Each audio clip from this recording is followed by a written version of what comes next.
A paz do Senhor, que bom nós estamos aqui hoje já na quinta lição deste último trimestre tão maravilhoso. Estamos aprendendo uma doutrina que é importantíssima para a nossa vida espiritual.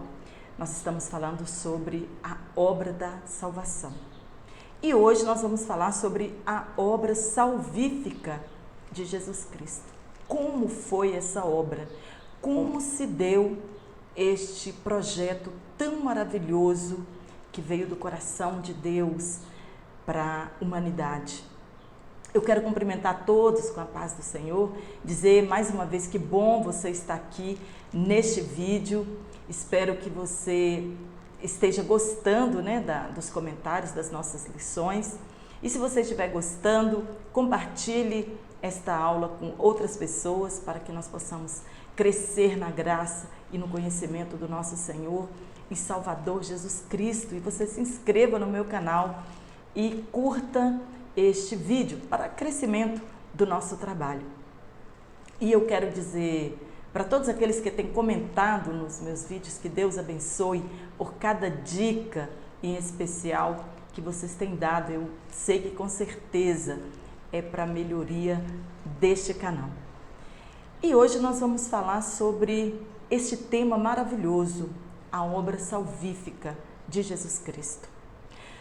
Antes de todas as coisas serem criadas, já havia um plano perfeito, um plano infalível para a salvação da humanidade. Ele já estava pronto. Quando Adão pecou lá no Éden, Deus não foi surpreendido porque o homem foi criado com o livre-arbítrio. Então, havia a probabilidade do homem falhar como falhou. Mas o plano da salvação infalível já estava pronto. E nós sabemos que este projeto maravilhoso, ele veio de Deus, para que Deus pudesse restaurar a comunhão do homem com Ele. E nós sabemos deste plano maravilhoso por intermédio das Escrituras. Todas as páginas da Bíblia estão permeadas com esta promessa tão maravilhosa, que é para o homem alcançar a salvação, isto é, um plano para perdão dos nossos pecados e de restauração da amizade do homem com Deus. E para que houvesse este sacrifício, era necessário derramamento de sangue. Lá no Éden, nós vimos que quando Adão e Eva se descobriram nus e cozeram folhas para eles, não foi suficiente, para restaurar o homem ali no Éden. E Deus matou o primeiro animal para fazer roupas, para fazer vestes, porque eles tinham perdido as suas vestes espirituais. Então, foi necessário que um animal morresse para que fossem feitas vestes adequadas para aquele casal no Éden. E nós também vemos lá em 2 Crônicas 29, 24, está escrito que era necessário o sacrifício de um animal, era necessário sangue para que houvesse remissão de pecados. E nós também vemos que quando Abel, ele ofereceu o melhor sacrifício para Deus, a palavra de Deus diz que Deus olhou primeiro o coração de Abel e depois o seu sacrifício, mas nós encontramos na palavra de Deus que Abel ofereceu um sacrifício com a morte das suas primícias dos animais. E esse sacrifício foi aceito por Deus. E nós já estudamos em aulas passadas qual era o sentido da salvação para o povo de Israel no passado. Nós aprendemos que a salvação para eles vinha de Deus, Deus era o Salvador para o povo de Israel e o salvamento era para uma situação emergente e que estava acontecendo no presente. O povo de Israel necessitava de auxílio necessitava de socorro, necessitava de um salvamento, eles clamavam a Deus e Deus vinha com socorro para o povo de Israel. A salvação no passado, ela não tinha caráter futuro. Era o livramento de um povo, era o livramento de uma nação ou de uma única pessoa que estava em opressão, que estava nas mãos dos inimigos. E essa pessoa clamava, ou esta nação clamava, e Deus entrava com socorro para esta pessoa. Deus era o salvador do povo. E por diversas vezes nós encontramos o povo em aflição e Deus vindo em socorro para eles, né? Deus mandando o socorro para eles. E nós vemos que todo o Antigo Testamento, ele apontava para um sacrifício perfeito que ia acontecer no Novo Testamento, no tempo que a promessa se cumprisse da vinda do Messias. E a Bíblia contém todas as profecias, todas as promessas e predições daquele que estava para vir e o que realmente ele ia fazer. O homem precisava reconciliar-se com Deus, resgatar a amizade perdida no Éden. Mas essa reconciliação, ela não partiu do homem, ela partiu de Deus. O plano era de Deus. O propósito de reconciliação era de Deus. Todas as pessoas que estão afastadas, estão inimigas, elas precisam se reconciliar. E este era o propósito da salvação. Este é o propósito da salvação. O sistema sacrificial na lei, ele era imperfeito. Ele apenas cobria o pecado, mas ele apontava para Jesus Cristo, o Cordeiro de Deus, que faria um sacrifício perfeito uma única vez. E este sacrifício, sim, perdoaria o pecado do homem, resgataria a amizade com Deus. E para cumprir esta missão, Jesus Cristo precisou vir ao mundo, se encarnar, desvestir-se da sua glória, assumir um corpo terreno, um corpo humano, para então começar o seu ministério no plano terrestre, para começar a obra salvífica para a humanidade. Jesus sabia que tinha uma cruz para ele e não um trono à sua espera. Ele sabia que tinha uma coroa para ele, não de glória, mas uma coroa de espinhos. Jesus sabia que tinha pregos, cravos, o esperando aqui na face da terra. O plano era esse. Cravos que dilacerariam seus pés e suas mãos. E Jesus enfrentou tudo isso por amor de cada um de nós, por amor à humanidade. Muitos anos de provação aqui na face da terra, até que chegasse de fato o dia da consumação do plano da salvação. O nosso texto áureo, ele está em João, capítulo 19 e no versículo 30. E eu quero tecer aqui um comentário a respeito deste versículo tão maravilhoso e tão grandiosa nesta passagem, quando finalmente a obra salvífica foi completada na cruz do Calvário. Jesus Cristo, em todo o tempo do seu ministério, ele afirmava para os seus ouvintes que tudo era para cumprimento das Escrituras. Ele afirmava que ele veio para cumprir a lei e que tudo que os profetas falaram a respeito dele estava se cumprindo ou ia cumprir. Quando Jesus Cristo leu Isaías na sinagoga, está lá em Lucas, capítulo 4, versículo 18 a 21, ele diz que ali estava se cumprindo as Escrituras Sagradas.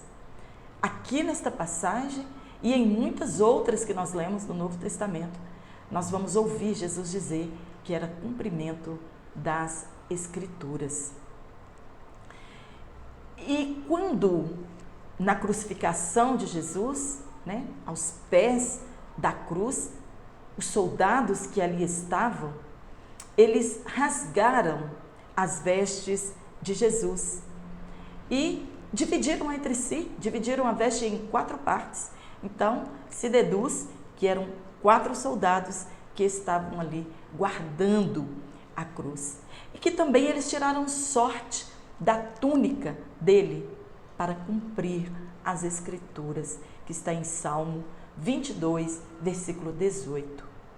Apenas João relata a história da túnica sem costura.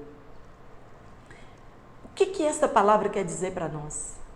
Que Deus, ele nunca perdeu o controle da história. Que, por mais que alguns acham que as promessas são tardias, elas chegam no tempo designado por Deus. Deus não perdeu o controle da história. Ele não perde o controle de nada, Deus, ele é soberano em todas as coisas. Este fato, ele mostra Deus no controle de tudo. Jesus não veio por acaso. Nada aconteceu acidentalmente. É Deus no controle de tudo. A morte de cruz de Jesus não foi acidente, de percurso. Estava escrito na palavra de Deus. Todos, independentemente de sua posição social, obedecem às ordens divinas. Nada nem ninguém pode deter os planos divinos. Nem mesmo a morte conseguiu deter os planos de Deus. O mundo estava perdido, mas Deus amava e ama esta humanidade incondicionalmente. Deus amava Israel sacrificialmente. Quando nós lemos nas Escrituras Sagradas, está consumado, é registrado por Jesus a conclusão da sua obra. Isto é, ela foi completada, a obra da salvação, ela foi completada. Era isso que faltava, a morte de Jesus. Mas a morte de Jesus não é o fim de todas as coisas. É o ponto crucial, é a meta que Deus planejou. No original grego, é usada a mesma forma verbal, tetelestai,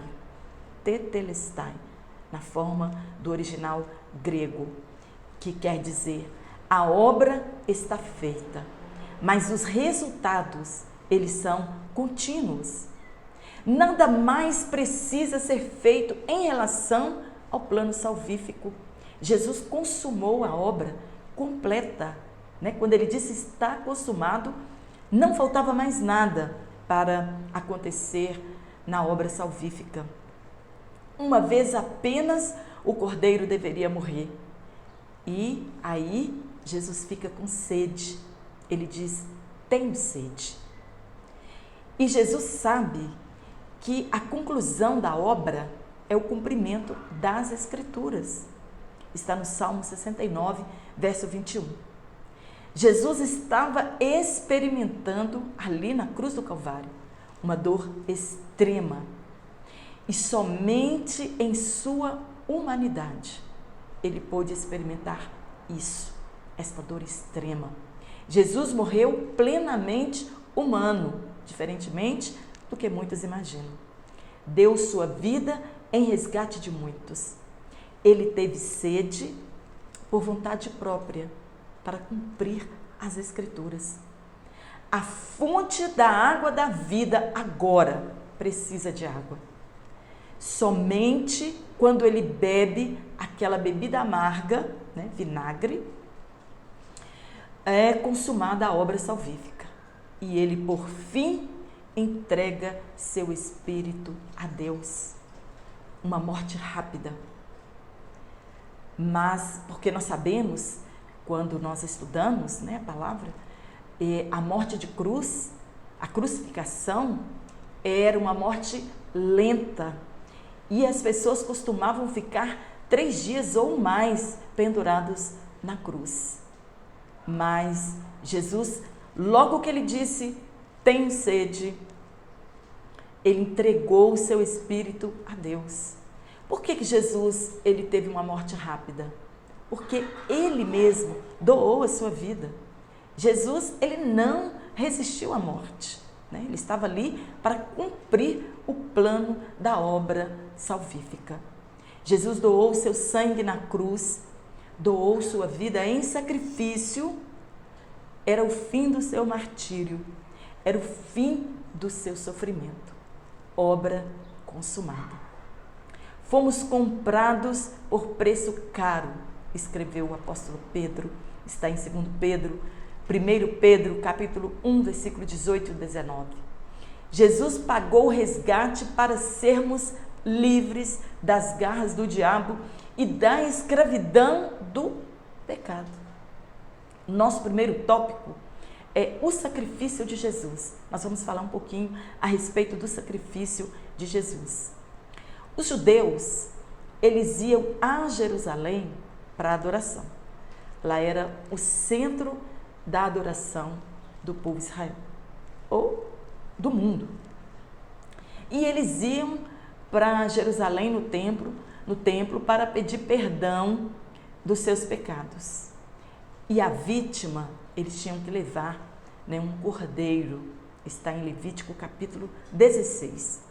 E João, né, estava ali, ele dizia aos seus seguidores, aos seus discípulos, quando Jesus apareceu nas margens do Jordão, João disse de Jesus que ele era o Cordeiro de Deus que tira o pecado do mundo.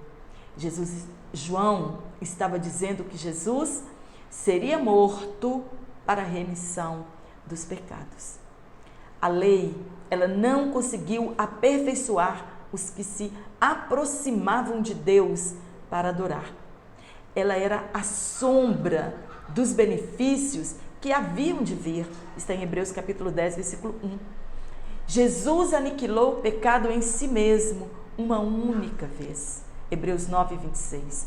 Quando Jesus veio e ele cumpriu toda a lei, ele fez um novo concerto, uma nova aliança, um novo testamento. E para que um testamento tivesse ou ele tenha valor, é necessário que o testador esteja morto. Está em Hebreus capítulo 9, versos 16 e 17. Para que as pessoas, então, possam receber os benefícios deixados por ele. Todo o sistema de sacrifícios de animais e o arcabouço da lei, está na nossa lição. Arcabouço é um conjunto em que algo é construído ou que algo é baseado ou o esqueleto de alguma coisa. E foram guias, né? Então a lei foi o aio, né? A lei foi o guia para nos conduzir a Cristo. Está em Gálatas capítulo 3, versículo 24. Na lei, o pecador apresentava um sacrifício pelos seus pecados. Muitas vezes não havia arrependimento da parte do ofertante. Era uma oferta exterior e, portanto, meritória. A pessoa cumpria o ritual, satisfazia sua consciência e pronto. A pessoa imaginava que as suas transgressões foram perdoadas. Era tudo muito exteriorizado. Na verdade, muitas pessoas não se arrependiam dos seus pecados e nada mais era do que um ritualismo. Os sacrifícios, eles foram ineficientes. Está em Hebreus capítulo 10, versículo 11. Só o sacrifício de Jesus Cristo é capaz de cobrir todo o pecado e restabelecer a comunhão do pecador com Deus. Na nova aliança, um único sacrifício aceito é o que Jesus fez em nosso lugar. Nada nem ninguém precisaria mais morrer para salvar alguém. Está em Hebreus capítulo 10, versículo 14. Com a morte de Cristo, o véu que nos separava de Deus se rasgou de alto a baixo. O véu, ele separava o lugar santo dos santos. Está em Hebreus capítulo 9, versículo 1 a 8. Quando apenas o sumo sacerdote, uma vez ao ano, podia entrar, mas antes disso, ele precisava oferecer um sacrifício para si mesmo, para a remissão dos seus pecados, e aí sim depois ele faria o sacrifício em prol da congregação dos israelitas. Este véu, ele simbolizava o quanto nós estávamos separados de Deus. Você pode ler Hebreus capítulo 9 e também o capítulo 7 todo. E Isaías 59, versículo 1 e 2. Antes estávamos corrompidos pelo pecado, caráter degenerado. Já não éramos mais a imagem e semelhança de Deus. E sendo o sacrifício de Cristo aceito pelo pecador, ele o justifica, o santifica e regenera o seu caráter. Através do sacrifício de Jesus, Deus reconcilia consigo a humanidade caída. Nós fomos criados para viver em eterno relacionamento com Deus. Paulo expressa em 2 Coríntios capítulo 7 e versículo 10, que a tristeza pelos nossos pecados resulta em nós a salvação.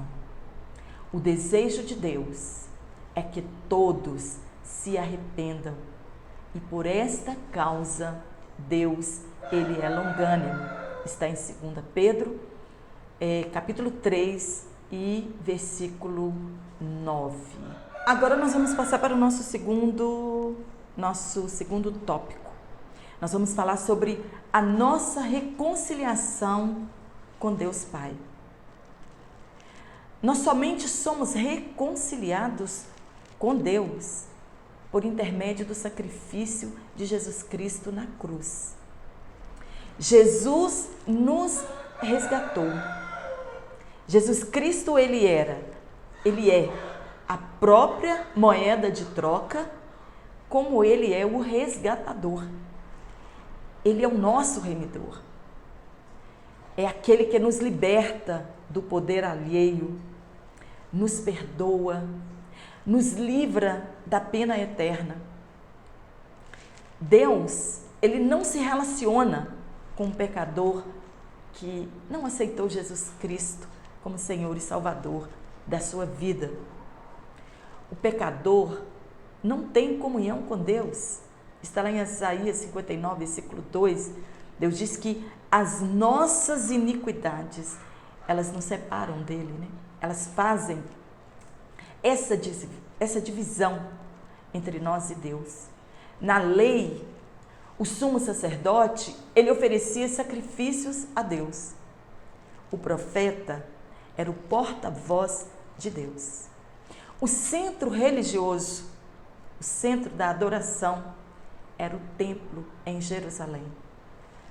Mas havia uma relação desgastada por causa do pecado. Mas quando Jesus foi crucificado, quando ele bradou, está consumado, aconteceu por fim a conclusão da obra salvífica de Cristo. A carne de Jesus era rasgada na cruz do Calvário e ao mesmo tempo, lá no templo, o lugar da adoração, o véu do templo que separava o lugar santo do lugar santíssimo, se rasga de alto a baixo. Por que não foi o contrário? Por que não foi de baixo para cima? Primeiro, não seria milagre. Poderiam dizer que alguém cortou o véu. E segundo, a reconciliação de Deus com a humanidade não partiu do homem para Deus, mas de Deus para a humanidade. E qual foi a importância de se relatar este fato, que ao mesmo tempo que Jesus estava consumando a obra salvífica, o véu do templo se rasgou de alto a baixo? O que separava o homem de Deus era o pecado. Este véu, diz a palavra de Deus, tinha mais ou menos 18 metros de altura. Flávio Joséfo, o historiador, ele também nos diz que este véu, ele tinha aproximadamente 12 centímetros de espessura e que 2 cavalos, puxando o véu, um de cada lado, eles não poderiam partir este véu. Eram várias camadas de véu que formavam um único véu. A narrativa no livro de Êxodo nos ensina que este grosso véu, ele era feito de um material azul, roxo e de escarlate, e de linho fino torcido. Está em Êxodo 26, verso 31 e 33. O rasgar do véu no momento da morte de Jesus dramaticamente simboliza o seu sacrifício e o derramamento do seu próprio sangue. Serviram como uma expiação suficiente pelos pecados para sempre. Significa que o caminho para o Santo dos Santos estava aberto para todas as pessoas, em todos os tempos, tanto aos judeus quanto aos gentios. Quando Jesus morreu, o véu rasgou e Deus saiu daquele lugar para nunca mais habitar em templo feito por mãos humanas. Paulo falou sobre isso em Atos, capítulo 17, versículo 24. Deus deu um fim ao templo e ao seu sistema religioso e de adoração. O templo e Jerusalém ficaram desolados. Foi destruído pelos romanos, por general Tito, no ano 70 da era de Cristo. Assim como Jesus tinha profetizado. Está registrado em Lucas, capítulo 13, versículo 35. Jesus falou por diversas vezes: não ficará aqui pedra sobre pedra. Enquanto o templo continuasse a existir, isto significava a continuação da antiga aliança. Hebreus, capítulo 9, versículo 8 e 9, se refere à aliança que estava passando e à nova aliança que estava sendo estabelecida. Hebreus 8 e 13. O véu era um símbolo de Cristo, como sendo um único caminho ao Pai. Em João 14, versículo 6, Jesus vai dizer: eu sou o caminho. Jesus é o único que pode nos conduzir à sala do trono. O sacrifício de Jesus é a única forma de restabelecer a nossa comunhão com Deus. Podemos então entrar no Santo dos Santos através dele, Jesus Cristo. Em Hebreus capítulo 10, versículo 19 e o 20, diz que os fiéis entram no santuário através do sangue de Jesus, pelo caminho que ele nos inaugurou, caminho novo e vivo, através do véu, isto é, através da sua carne, através do seu sacrifício. Vemos aqui a imagem da carne de Jesus sendo rasgada a nosso favor no momento que ele partia o véu por nós. Ele era o véu do Santo dos Santos. E somente através da sua morte, os crentes têm acesso direto a Deus. Jesus Cristo, através de sua morte, ele removeu as barreiras entre Deus e o homem. Se alguém entrasse no lugar santo dos santos, que não fosse o sumo sacerdote, essa pessoa seria morta imediatamente. E Jesus nos deu esse privilégio de entrar no lugar santo dos santos e poder falar diretamente com Deus por intermédio da sua obra salvífica. Por isso, agora, nós podemos nos aproximar dele com confiança e ousadia. Está em Hebreus capítulo 4, versículo 14 ao 16. Jesus Cristo, ele não entrou num santuário feito por mãos de homens. Jesus Cristo entrou nos céus para agora se apresentar diante do Pai em nosso favor. Está em Hebreus capítulo 9, versículo 24. Enquanto a igreja não for arrebatada, ele, nosso sumo sacerdote, intercede por nós. Ele é nosso sumo sacerdote, ele é o nosso advogado. Jesus Cristo é o nosso intercessor. E somente por intermédio dele, nós podemos falar diretamente com o Pai. Jesus, em João 10, 14 e 6, novamente afirmando, ele diz que ele é o caminho. Não existe outro caminho para refazer a nossa amizade com Deus. O fato mostra ao homem que não vem dele a capacidade de ser salvo. Ninguém tem condição de ser salvo se não passar por Jesus Cristo, porque ele é o caminho. Mas esta capacidade vem de Deus através de Cristo, que possibilitou este rasgo no véu, que estabeleceu a ponte.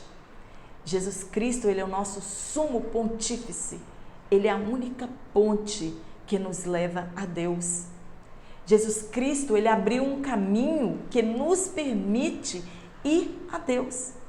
Por isso, o véu foi rasgado de cima para baixo, porque a salvação, a reconciliação vem de Deus em direção ao homem. Cristo se ofereceu no Calvário como oferta para a remissão dos pecados, e isso agradou a Deus. Esse sacrifício foi aceito por Deus. Então, quer dizer que quando nós aceitamos a Cristo, nós não pecamos mais? A resposta é não. Nós pecamos sim. Mas nós não vivemos mais na prática do pecado. O pecado tem que ser em nossas vidas um acidente de percurso. Estávamos mortos em ofensas e transgressões. E Jesus nos resgatou. Está em Efésios capítulo 2, versículo 1 e 5. Fomos vivificados, isto é, Deus nos restituiu nova vida por intermédio do Espírito Santo. E é somente o Espírito Santo que pode nos vivificar, nos dando sede da presença de Deus. No nosso tópico 3, nós vamos falar sobre a redenção eterna. Nós vamos aqui reafirmar o que é pecado. Pecado é errar o alvo, já falamos em outras aulas. É ir além do limite estabelecido por Deus, é transgredir, as leis de Deus. E isso nos separa de Deus. Pecado é a transgressão consciente e deliberada das leis de Deus. A nossa redenção é única e exclusiva por intermédio de Jesus. E foi Deus quem proveu isto por causa do seu amor e da sua misericórdia. A misericórdia de Deus ela resulta em salvação para a humanidade. A salvação, a nossa redenção, ela só será plena quando nós estivermos eternamente com Jesus nas mansões celestiais, na Nova Jerusalém. Os benefícios da redenção são para o presente e é a nossa garantia. Esses benefícios são a nossa garantia para a vida eterna.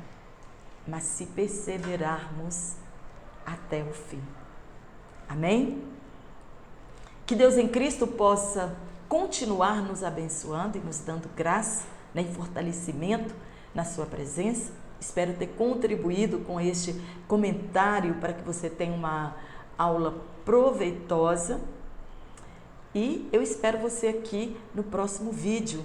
E se você ainda não se inscreveu no meu canal, se inscreva. Se você gostou desta aula, pode dar um like, um curtir aí. Eu vou ficar muito feliz com o seu curtir. Se você tem algum comentário para fazer, pode fazer.